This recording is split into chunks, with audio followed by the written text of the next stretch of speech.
Hola a todos, estamos hoy con Zoila Vega Salvatierra, la escritora de Cantan al Hablar, un libro en el que hablan los pianos, los instrumentos musicales y que estoy segura les va a gustar muchísimo. Zoila, gracias por estar con nosotros, por aceptar la entrevista y por el libro. Gracias a ti. ¿Y tienen una fecha de caducidad los pianos? Bien tratados, en teoría no. O sea, sí se deterioran como cualquier mecanismo de relojería. No tanto como los órganos, esos sí son muy sensibles. Pero digamos que mientras los mecanismos funcionen, mientras la madera resista, mientras la armazón armónica esté fuerte, pueden tranquilamente durar 200 años, 300 años, incluso bajo un régimen de ser tocados permanentemente. Claro. De hecho, lo que les afecta más es que los dejen de tocar. Se desafinan, entran ratones. Claro, ¿no? Sí. En ciudades muy secas, ahora existen los humidificadores, hay unos tubos enormes. Me parece lo que hace eso del vaso de agua. Es que cuando no había humidificadores eso se hacía. Yo le he puesto a mi piano el vasito con agua. ¿Le pones un vaso así con? Sí, un vasito así, chiquito puede ser, de plástico, de vidrio. De vidrio es más estable para que no se caiga. Y se pone en la parte de la pedalera. O sea, se le saca la tapa de abajo en un piano vertical y se le abre la tapa armónica en un piano de cola. Entonces es increíble, uno le pone eso una vez a la semana y a la semana siguiente el vaso está seco. ¡Qué loco! La madera, o sea, de verdad me encanta que beban agua, que sean vida, o sea, literal. Sí, son es que vitales. es madera. La madera, por ejemplo, aquí en Lima yo veo la madera se pone hermosísima, ¿no? No se raja, no se despinta, no se seca. En Arequipa tener cosas de madera, tener piso de parqué, tener ventanas de madera es caro. Entonces, cada cierto tiempo hay que estar llamando para que le hagan tratamiento, para que le echen... Porque es unas rajaderas. Por ejemplo, ahora mi puerta, con todas las lluvias que ha habido, estoy esperando la temporada seca para llamar a mi carpintero. Y un piano fue peor. Y cuando toma su vasito con agua, resuena más. A veces se enoja, si está muy seco. Como empieza a sonar sordo, no sé, como que no resuena. Como que, oye, dame toma, no te pases. Con los violines pasa lo mismo. Yo antes de venir a Lima, tengo que meter mi violín en el baño. Entonces que chupe agua.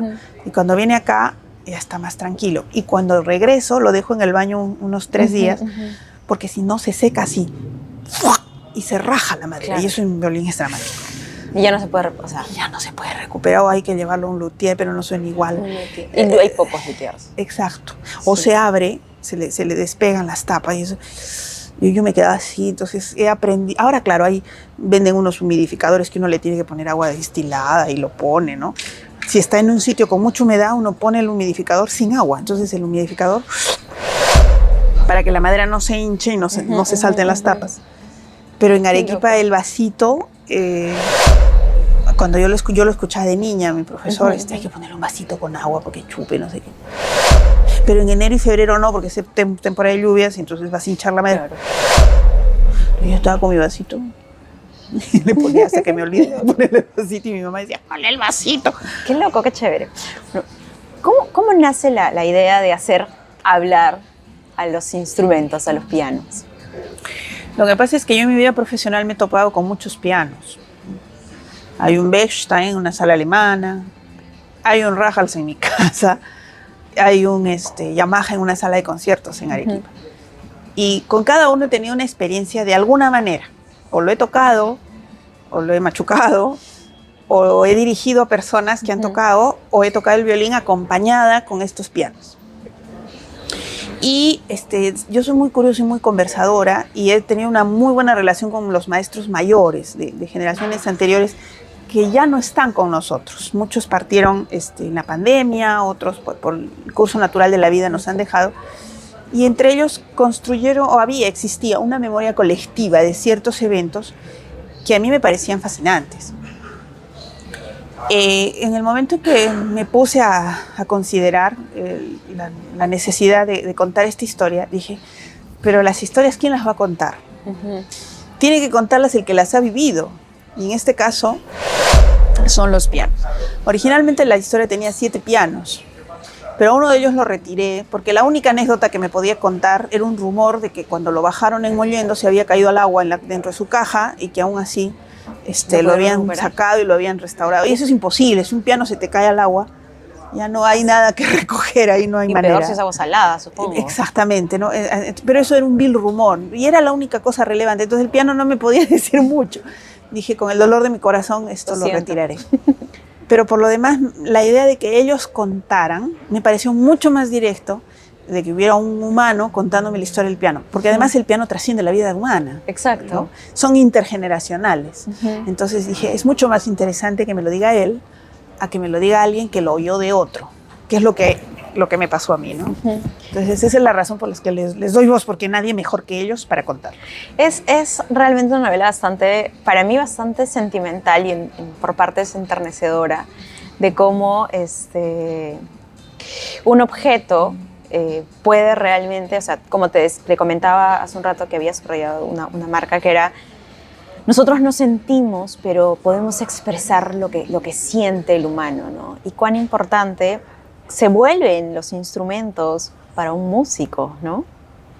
Ese es un punto muy importante porque el instrumento musical se vuelve mucho más que un simple objeto. Yo diría que se vuelve parte de la autoestima de un músico. Cuando se parte el arco, se rompe una cuerda o se raja un violín, en el caso de los violinistas, es un sufrimiento, es una depresión. Y ahora, ¿qué voy a hacer y dónde voy a encontrar un arco? Y en el caso de los pianos es más dramático porque el pianista no tiene un solo piano. O sea, tú puedes tener tu piano en tu casa, con el que estudias, con el que te relacionas, pero cuando vas a tocar a un concierto o vas a X lugar, no es tu piano, no lo puedes llevar. Aunque tengo historias al respecto. Pero es difícil, pero muy difícil. Necesitas adaptarte, tener una gran capacidad de adaptación a un instrumento que no puedes cambiar. Puedes afinarlo, pero no puedes moldearlo como moldearías un instrumento portátil. Entonces, ese piano debe tener una forma de ser específica.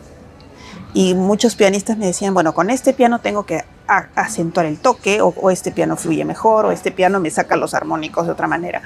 Entonces ahí me di cuenta que el piano tiene una personalidad, tiene un color, tiene un tono, y que vale la pena hacerlo hablar. Que yo sé que muchas personas me han dicho, pero ¿cómo va a hablar un piano? ¿Y por qué no va a hablar un piano? Toy Story tiene toda una saga. Lógico. Y Toy Story incluso se justifica y se entiende, porque ¿quién no ha hablado con sus juguetes, por favor? ¿no? Pero yo digo, ¿quién no ha hablado con sus instrumentos? O sea, yo en casa tengo un músico aficionado que agarra su guitarra y la limpia y la cuida como si fuera realmente alguien que tuviera vida. Y si le pasa esto, sufre. Sí, claro, sufre. sí. Por ahí, la guitarra se golpea. Exacto. Entonces, finalmente forman parte como de la familia. Y si me dices que hasta toman agua, entonces son vida. Son vida. Y a veces reflejan al dueño o al intérprete de turno, que es un poco lo que le pasa a Yamaha, sin ánimo de hacer spoiler, ¿no? La clasificación que hace Yamaha a mí me parece muy cínica, pero existen clase A, clase B, clase C, el que puede, quien sabe. Los innombrables. Entonces, yo creo que el instrumento también elige a su humano o juzga a su mano, algo que es muy raro, porque uno está acostumbrado a juzgar un instrumento, pero no que el instrumento lo juzgue a uno. Y esa dualidad, ese espejo, ese efecto reflejo, a mí me pareció muy interesante, porque te da la capacidad de recoger una narración inédita, o sea, no contada hasta ahora. Lo que me gusta es que la novela se centra en Arequipa, pero en diferentes épocas que golpearon la ciudad de alguna manera.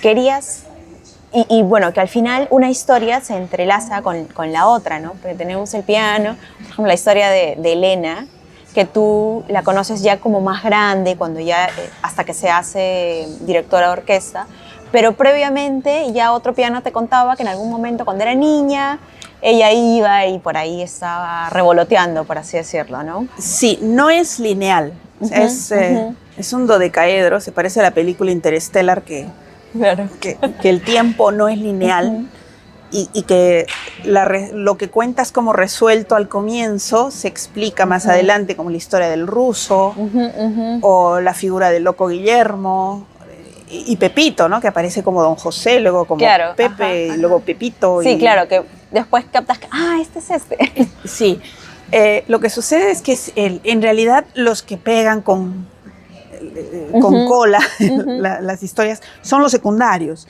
porque si no te queda un libro de cuentos donde cada uno es un planeta que no tiene relación con el otro.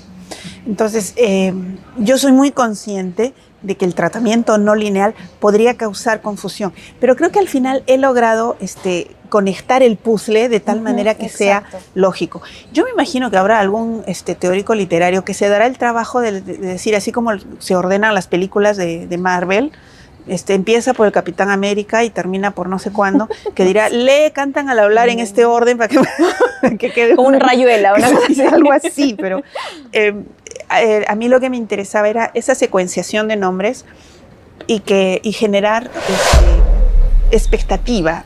Aquí se quedó la historia del Rajals. Ahora, si te da la gana, tú te saltas a la siguiente historia del Rajals y la continúas. Total, el lector es libre, uno no puede decirle cómo leer, ¿no? Pero lo bonito es que quienes realmente sobreviven al tiempo y quienes pueden contar las historias porque las han vivido, como dicen, son los pianos. Son los pianos. No son los secundarios. Los secundarios son las personas que interactúan con entran y van, y hay vidas enteras contadas en esos testimonios. Pero hay una frase que dice uno, gracias a ellos, los pianos somos eternos. El pobre piano también tiene la idea de inmortalidad. No me atrevo a decirle que no es cierto, porque toda obra humana, inevitablemente, aún las pirámides de Egipto, conocerán en un momento dado el final, ¿no? Mientras haya restauradores, podremos tenerlas. Mientras haya gente como ellos, gracias a ellos, los pianos somos eternos. Sí.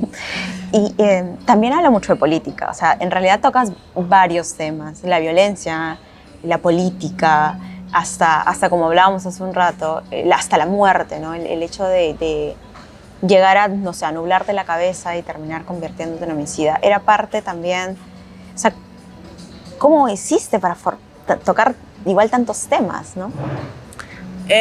¿O por qué tocar?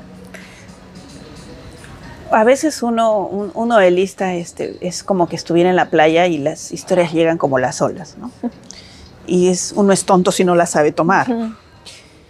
Sobre todo en el caso del piano, que ha conocido o se ha visto influenciado por dos presidentes de la República. Esa historia yo la he vivido casi desde los 15 años, porque yo lo veía el piano ahí. Y siempre había alguien que me tenía que contar algo con respecto a este piano. Entonces, con el tiempo yo lo miraba y conozco este piano más que a mi abuelo, porque a mi abuelo lo conocí muy poco. Entonces, este piano en realidad es un piano político. Y él lo dice, yo soy un regalo político.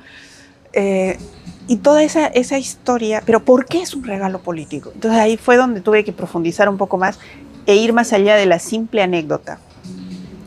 Y a mí me resulta fascinante que un objeto que está ahí en un rincón, del que nadie habla, bueno, sí es el piano, ok, es el piano, pero todo el trasfondo que tiene, la sangre que se quiso lavar con él. Exacto. Las aventuras que corre el piano, que lo metan unos edecanes en un escenario, es tan latinoamericano, que vengan los edecanes cargando el piano, ¿no? Me da risa porque dice, yo lo traje en el avión. Mentira, yo vine en barco. Sí, vino. Y eso es histórico. Uno llegó en avión y el otro llegó en el barco. Entonces, ¿pero cómo pasó esto? Y entonces había que preguntar. Anoche lo conté en la presentación. Yo dirigí una temporada de La Traviata. Entonces sé lo que es echarse esa ópera encima. Y recuerdo mucho que una de las coreutas, que era una de las mayores, de las coreutas más antiguas, por decir, se me plantó un día delante y me dice, ¿tú sabes que yo a los 16 años canté La Traviata con Antón Rocco en este mismo teatro en 1951? Así, sí, yo vi entrar el piano como sedecana. Entonces me di cuenta que no bastaba como te digo, con la anécdota. Había que rescatar toda una parte de una memoria colectiva que hace 20 años, que fue cuando hice los primeros atisbos de la novela. La novela yo terminé la primera versión en 2010, entonces después he tenido que actualizarla porque en algún momento escribía los televisores de plasma y cuando le he vuelto a revisar, ¿de qué plasma vamos a hablar ahora? No sirve. Entonces esa memoria colectiva todavía estaba viva en la primera década del 21, pero hoy ya no están esas personas. Entonces, la novela también recogió un poco eso y es un homenaje a esos anónimos héroes de la música, profesionales o aficionados, pero músicos al fin y al cabo, que le dieron a la ciudad sonido, le dieron personalidad y estuvieron en los momentos más extraños. Y del que la historia no habla, porque la historia es otra cosa, la historia política no se centra en otra cosa. Pero, ¿qué pasa debajo de los titulares del periódico? ¿Qué pasa detrás de bambalinas? ¿Qué pasa detrás de las candilejas? Que son pasiones tan fantásticas que terminas con un piano ahí en la esquina. Y eso me interesaba mucho. Y creo que, como tú dices, yo me enternezco mucho cuando leo ciertas escenas. ¿Cómo he podido decir eso? No puedo llorar, no puedo llorar. Sí, pero en realidad lo que hago ahí es un homenaje a esta generación que ahora ya no está, de la que posiblemente nadie se acordaría si es que alguien no pone en blanco y negro lo que vivieron. Y también el hecho de ir perdiendo eso, ¿no? O sea, hay una parte que, bueno, la marqué pero ya no recuerdo, que habla como que ahora, o sea, que el piano mira como la gente está en el televisor, en sus aparatos, me da risa que están conectados a las orejas, unos aparatos que están enchufados a las orejas, ¿no? Me encantó porque si yo fuera un piano definitivamente es lo que pensaría, ¿no? Claro, que tienes enchufes en las orejas y cosas así. Que han renunciado a las conversaciones propias para escuchar las ajenas, que es lo que nos pasa con la televisión. Sí, y ahora con el celular, o sea, tú estás en un lugar donde la gente está embullida en su teléfono, sí, y ya nadie habla, ya nadie Y si tienen la cortesía de usar audífonos, se los agradecemos, porque hay gente que no los usa y vamos escuchando lo de los demás. Vamos en el transporte público padecemos de ese tipo de cosas. Eso también ha influido enormemente en la democratización del gusto. Si yo recolecto los celulares de todos los presentes en este hotel, cada uno va a tener un playlist absolutamente distinto. Hace 100 años, los playlists individualizados no existían. Es decir, lo que escuchaban la mayoría estaba determinado por lo que se grababa. Pero hace 200 años era un playlist todavía menos estandarizado, menos individualizado, más estandarizado, porque era lo que la gente tocaba. ¿Qué tocaba? Tocaba compositores, tocaba valses, tocaba galopas y se hacía música. Si no tocabas tú, no había música. Claro, y en sí era más oligarca, porque en esa época, ¿quién podía tener un instrumento, no? Por ejemplo, en los finales de la colonia, hacer música era una cosa muy común, era interclase, porque había un instrumento portátil que todo el mundo sabía tocar, tanto los de arriba como los de en medio como los de abajo, que era la guitarra. Pero poco a poco la guitarra fue siendo desplazada y vista como un instrumento popular y anticuado. Y el signo de modernidad musical fue reemplazado por el piano. Entonces la guitarra quedó en una posición subalterna, no cualquiera podía tener un piano, y el piano fue concebido como, ahora sí vamos a ser un país progresista y evolucionado porque tenemos pianos, ¿no? Por eso la cita que hago de Pereira y Ruiz en la primera parte, se ven en Arequipa muchos pianos. O sea, es una ciudad que está a la vanguardia. O sea, tiene Spotify. Claro, en la época esa era la idea, ¿no? Pero en 200 años ha cambiado mucho el concepto de cómo escuchamos. Claro, ahora escuchamos más cosas, ¿no? Pero hacemos menos música, paradójicamente. Claro. Y el piano siempre sufre ese cambio de paradigma, ¿no? Claro, porque ya cada vez en la música más moderna están desplazados más los instrumentos tradicionales, ¿no? Cada vez son los más eléctricos y ahora incluso ya con los DJs la creación de laboratorios cibernéticos hace que la creación musical esté a disposición de cualquiera, no necesariamente con una formación musical ortodoxa. A mí eso me parece genial, porque son nuevas formas de hacer música y eso jamás puedo perseguirlo. Pero las formas antiguas tienden a desaparecer. Entonces, ya no necesitas tocar para sonar. Entonces, puedes hacer el play. Por ejemplo, ahora va a haber una fiesta, ya, ¿quién trae el iPod o el iPad o el MP3, el playlist? Ya, yo lo llevo, ya enchufas el MP3 en o te armas una lista en el iPad, en el Apple Music, y ¡plup! Ya está, sonó toda la fiesta, te traes una selección de 4 horas y no te preocupas más. En cambio, antes había que, perdón la palabra, lomear. Sí, A ver, ¿qué nos vamos a...? Un valsecito, que la polca. ¿Ya? ¿Cuál es tu última composición, Genarito? Este es un impronto escrito de Chopin. Era otra forma de convivencia social. Y pero de alguna manera hacemos funcionar más el mecanismo cerebral. es otra manera. Y además se retiene más, es menos... No me gusta decir música chatarra, porque eso sería juzgar.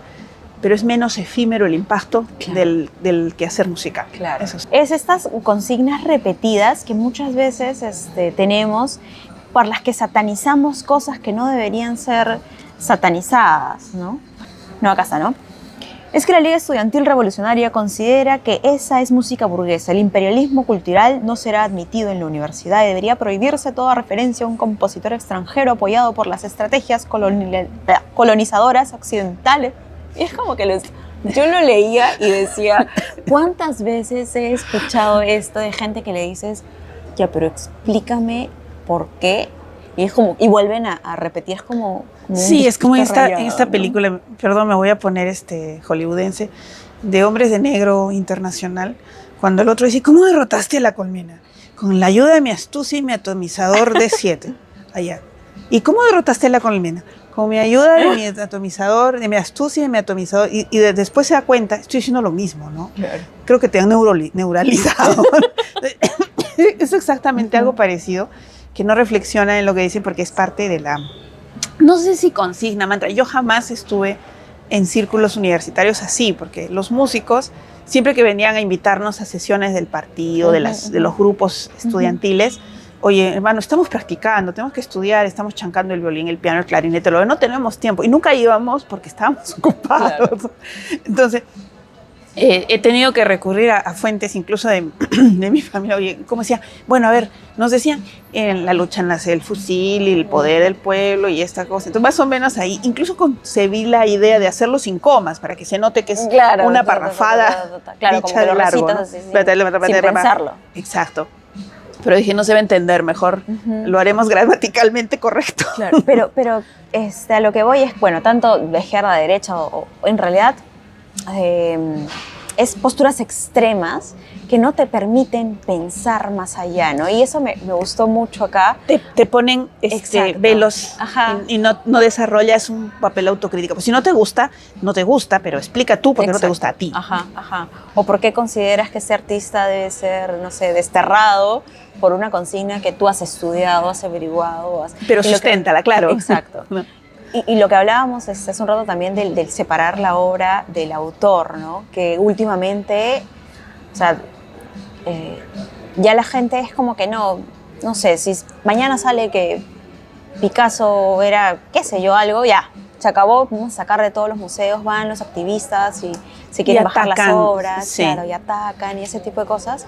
Y es como que, pucha, como decíamos un rato, ¿no? Todos somos luces y sombras finalmente, ¿no? Sí. Hay un par de casos de situaciones en las que yo no resuelvo, no emito juicio, porque yo creo que los pianos involucrados, que son los que nos están narrando, no pueden emitir ese juicio, no se sienten en esa capacidad. Incluso hay muchos que dicen, bueno, yo no sé nada de esto, yo no sé de aquello, yo solo sé lo que he vivido. Me pregunten, ¿no? Claro. Es muy cómodo de mi parte, pero creo que no traiciono al personaje. Es que están involucrados, aunque ellos digan que no tienen emociones, están involucrados emocionalmente. Todos decimos eso. Yo mantengo mi objetividad, mi distancia y mi separación del objeto.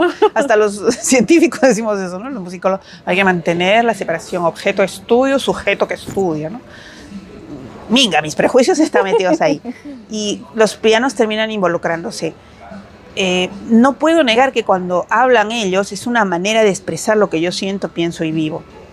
Pero a propósito he dejado cosas sin resolver, juicios sin emitir y dilemas sin hacer, no tanto por comodidad política ni ética, sino porque de verdad no tengo la respuesta. Entonces digo, lo que no se puede decir, mejor que no se diga. Mejor es dejar la puerta abierta. Ahora, si me interpretan y dicen, pero porque sé que hay situaciones fuertes que en este momento se está luchando por desterrarlas de nuestra cultura, ¿no? Como la violencia, el feminicidio, el hostigamiento. Pero estuvieron allí el hecho de que nosotros luchemos por desterrarla no significa que no hablemos de esto. Exacto. Y en realidad hablar es la mejor manera de empezar a crear conciencia. Y a veces juzgar no es la única manera de poder combatirlo. Exacto. A veces basta con correr la cortina, que entre la luz y veamos lo que se hacía, lo que se hizo, para que no lo volvamos a repetir, ¿no?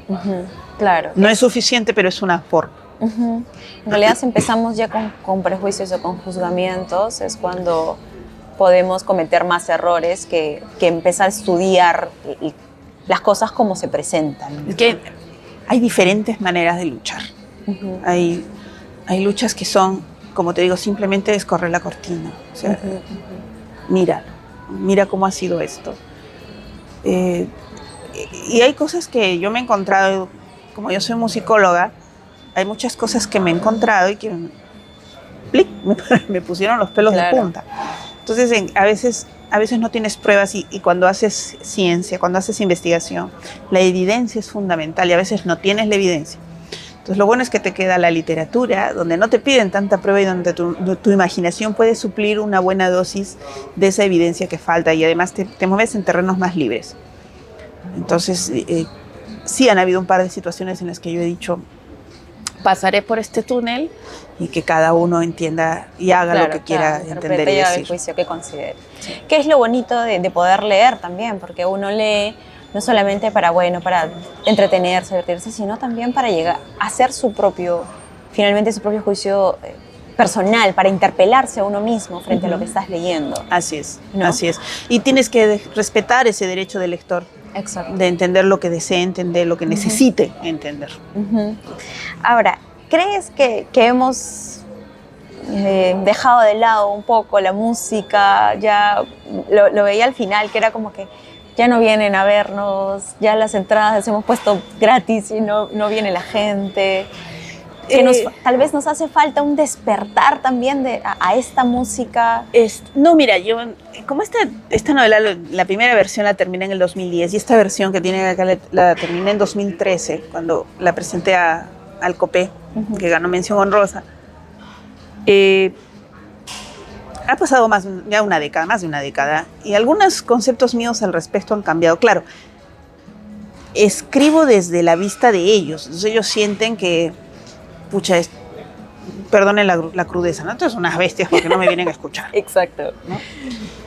Pero también es un poco terquedad de ellos, porque también no educan a los públicos, no se acercan al público. Exacto. Quieren que el público se acerque. Hablo de los pianos, ¿ah? Claro. Entonces, el piano también tiene que acortar la distancia. Estoy usando una parábola, ¿no? Entonces, yo he aprendido mucho sobre gestión y sobre públicos y sobre estrategias del gusto.